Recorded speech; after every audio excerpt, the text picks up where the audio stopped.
আসসালামু আলাইকুম এভরিওয়ান। আজকে আমরা মাল্টিমিটার ব্যবহার সম্পর্কে জানবো।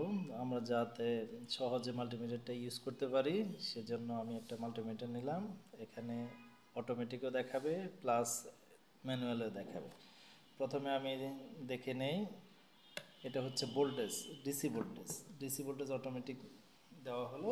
এখানে ডিসিতে সে অটোমেটিক মাপতে পারবে, আর আমরা ম্যানুয়ালিও সেটা মাপতে পারবো। আমি এখন একটু দেখে নেই। এটা হচ্ছে 9 ভোল্ট, ভালো ব্যাটারি। তার পাশে হচ্ছে আরেকটা একটু ব্যাটারি ভোল্টেজ কম আছে, সেটা আমরা দেখে নেব। এটাকে আমরা আবার সেমভাবে রেঞ্জে গিয়ে সিলেক্ট করে 00.00তেও রাখতে পারি। সেক্ষেত্রে আমাদের ওইটা আর ব্লিঙ্ক করবে না, ফিক্সড থাকবে। এখন আমি দেখব ভোল্টেজ প্লাস এবং মাইনাস দুইটা একসাথে ধরলাম, সেখানে আমাদের ভোল্টেজ চলে আসছে। সেমভাবে আমি আরেকটা ভোল্টেজ দেখি, এটা একটু ভোল্টেজ কম আছে, সেটা দেখে নেব। এখন আমরা চেক করব, যদি আমাদের 900 ভোল্টের বেশি প্রায় 1000 দরকার হয়, তাহলে আমরা সেমভাবে রেঞ্জে গিয়ে আমরা সিলেক্ট করে নিতে পারি। একইভাবে আমরা সিলেক্টের সুইচের মাধ্যমে সেটাকে কি করতে পারবো, আমরা এসিতে নিয়ে আসতে পারবো।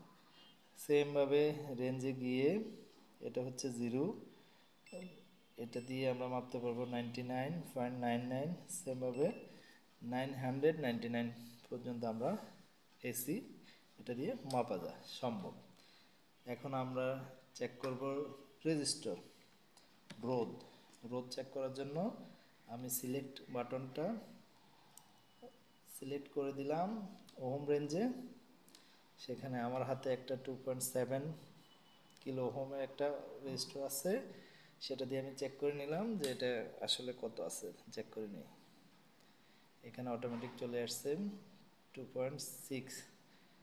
একইভাবে আমরা এটা রেঞ্জে গিয়ে মেগা ওহম আছে, এটাকে আমরা কিলোতে নিয়ে আসলাম, অটোমেটিকভাবে সেটা এখানে দেখাবে 2.65। এখন আমরা যদি চেক করতে চাই তাহলে সিলেক্টে গিয়ে ডায়োড, যদি চেক করতে চাই সিলেক্টে গিয়ে ডায়োড মোডে নিয়ে আসতে হবে। ডায়োডের কালোটা হচ্ছে প্লাস আর সিলভারটা হচ্ছে মাইনাস। সেমভাবে আমি যদি একটু দেখে নিই, এখানে যদি আমি ধরি তাহলে কি হবে, একটা মান দেখাবে, ডায়োডের মান দেখাবে।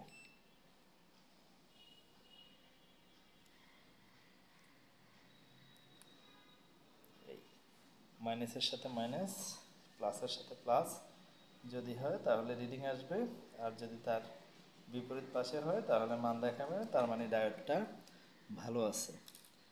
একইভাবে আমরা শর্ট সার্কিট চেক করতে পারি। শর্ট সার্কিট চেক করার জন্য আবার সিলেক্টে দিতে হবে। সিলেক্টে সুইচ রেখে আমরা যদি কোনো একটা পাথ, শর্ট পাথ চেক করি তাহলে এখান থেকে এখানে শর্ট দেখাবে। একইভাবে ক্যাপাসিটর আমরা চেক করতে পারি। তারপর হচ্ছে এটা হচ্ছে হার্টজ। হার্টজে গিয়ে আমরা ফ্রিকোয়েন্সি মাপতে পারি। আর এরপরে হচ্ছে মিলি অ্যাম্পিয়ার, আমরা কারেন্ট মাপতে পারি এই মিটার দিয়ে,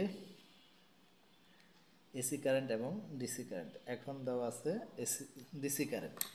ডিসি কারেন্ট সর্বোচ্চ 400 মিলি অ্যাম্পিয়ার পর্যন্ত এটা দিয়ে মাপা যায়। এসিও সেমভাবে 400 মিলি অ্যাম্পিয়ার পর্যন্ত মাপা যাবে, এর বেশি হলে এটা ফিউজড হয়ে যাবে। ধন্যবাদ।